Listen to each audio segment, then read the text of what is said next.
একাদশ শ্রেণী, বিষয় সংস্কৃত। তোমাদের ফার্স্ট সেমিস্টার সিলেবাসে আছে গল্প সাহিত্য। 3টি সংস্কৃত গল্প সাহিত্য আছে: পঞ্চতন্ত্র, হিতোপদেশ ও কথাসরিত সাগর।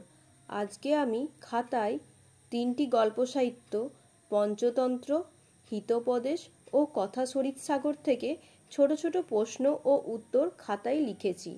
সেগুলি তোমরা দেখো ও খাতায় লিখে নাও। তোমাদের এখান থেকে এমসিকিউ টাইপের কোশ্চেন হবে।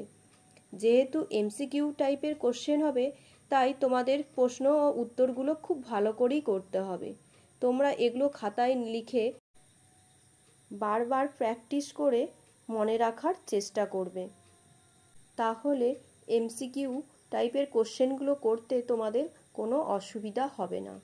আমার পরের ভিডিওতে থাকবে রামায়ণ ও মহাভারত।